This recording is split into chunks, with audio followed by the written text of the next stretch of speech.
Sampai semuanya, perkenalkan saya Eki Devita Putri dari Prodi Manajemen Pemasaran Fakultas Vokasi Universitas Negeri Malang. Di sini saya akan menyampaikan tentang tugas pertemuan 11 pada mata kuliah pemasaran B2B. Oke, langsung saja kepada poin pertama, yaitu mengapa kita tidak membedakan pasar bisnis dan pasar konsumen berdasarkan jenis produk yang dibeli. Di sini ada 3 poin, yaitu tujuan pembelian, ada proses pembelian, dan produk yang sama dan tujuannya berbeda. Pada tujuan pembelian ini, pasar bisnis lebih ke pembelian untuk mendukung produksi operasi bisnis, di mana seperti bahan baku, alat produksi, lalu atau layanan pendukung lainnya. Lalu pasar konsumen sendiri itu lebih ke pembelian untuk memenuhi kebutuhan pribadi atau kebutuhan rumah. Lalu pada proses pembelian, di mana proses pembelian ini pasar bisnis lebih ke pembelian yang lebih kompleks dan melibatkan banyak dari pihak-pihak luar, contohnya dengan manajer pembelian, dengan tim teknis atau tim eksekutif lainnya. Lalu kepada pasar konsumen, di mana pasar konsumen ini lebih melibatkan kepada keputusan individu atau keputusan keluarga yang tentunya lebih sederhana seperti itu.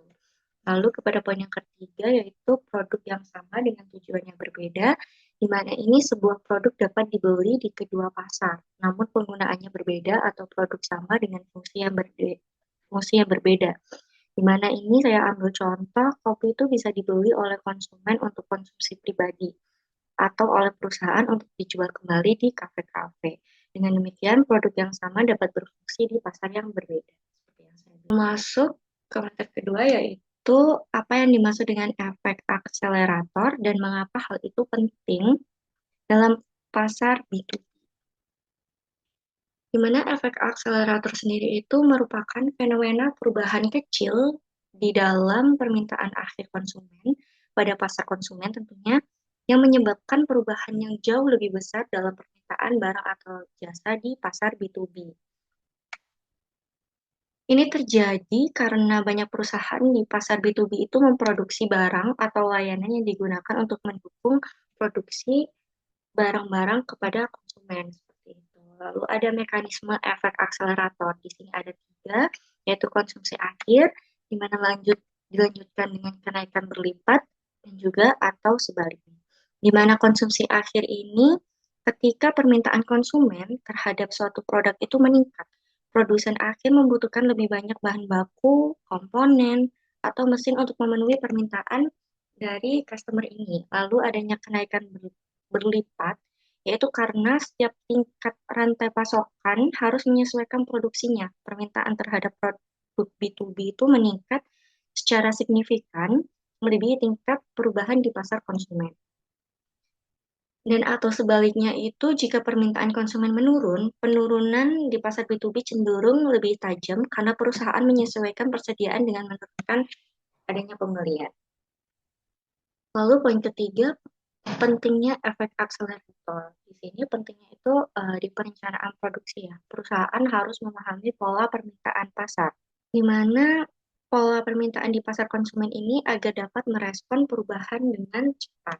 Lalu yang kedua, adanya risiko volatilitas, yaitu pasar B2B lebih volatil dibanding dengan pasar konsumen, sehingga perusahaan harus mempersiapkan strategi mitigasi untuk risiko-risiko seperti diversifikasi klien atau manajemen investor.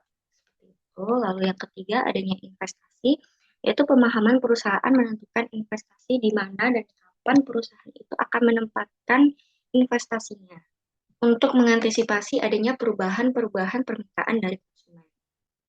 Lalu yang ketiga, apakah pasar bisnis itu pada dasarnya berbeda dari pasar konsumen? Iya, pasar bisnis itu tentunya berbeda dengan pasar konsumen. Di sini saya menuliskan beberapa perbedaan, yaitu ada tujuan pembelian, volume dan skala, kompleksitas proses pembelian, hubungan dengan pembeli, pengaruh permintaan, dan juga strategi pemasaran. Di mana pada tujuan pembelian ini, pasar bisnis itu mendukung aktivitas bisnis, di mana pembelian itu dilakukan seperti produksi, operasi, atau penjualan kembali. Contohnya itu perusahaan membeli bahan mentah. Lalu pada pasar konsumen sendiri, kan untuk memenuhi kebutuhan individu atau rumah tangga, contohnya itu individu membeli pakaian atau kebutuhan-kebutuhan rumah tangga lainnya. Lalu pada volume dan skala, pasar bisnis itu tentunya jumlahnya itu lebih besar karena pembelian biasanya dilakukan dengan melibatkan produksi massal atau inventaris seperti itu. Lalu pada pasar konsumen itu jumlahnya lebih kecil karena cenderung sesuai dengan kebutuhan-kebutuhan pribadi. Lalu di kompleksitas proses pembelian, pada pasar bisnis ini tentunya prosesnya itu lebih panjang dan kompleks dengan banyak pengambilan keputusan. Misalnya tim pembelian, teknisi, manajer, ataupun stakeholder yang terhubung pada pasar bisnis ini. Lalu di pasar konsumen itu sederhana dan melibatkan lebih sedikit pihak. Karena keputusan pembelian itu cenderung lebih sederhana dan penggunaannya pun untuk penggunaan pribadi ataupun penggunaan. Lalu pada hubungan dengan pembeli, tentunya pasar bisnis ini lebih erat dan jangka panjang. Seringkali melibatkan kontrak dan kerjasama dengan hal-hal yang berbau dengan strategi seperti itu.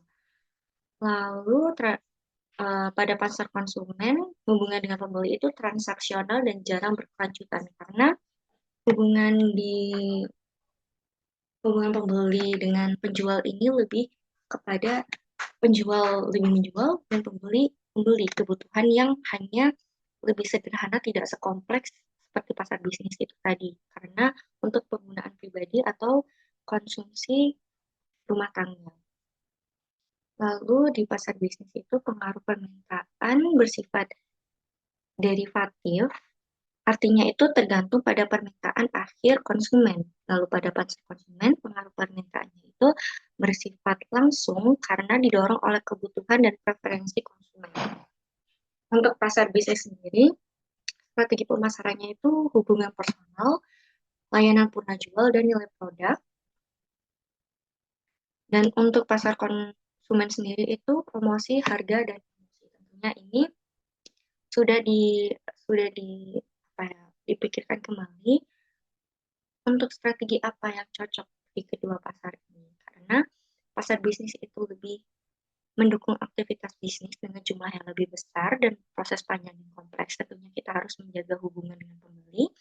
Dengan pasar konsumen juga hanya untuk memenuhi kebutuhan individu atau rumah tangga dengan jumlah yang kecil, dengan sederhana dan melibatkan lebih sedikit pihak. Namun hubungan dengan pembeli ini transaksional dan jarang berkelanjutan, tentunya harus juga dipelihara. Oke, sekian itu presentasi dari jawaban tugas pertemuan 11 dari saya. Kurang lebihnya saya mohon maaf. Merci beaucoup. Thank you for listening.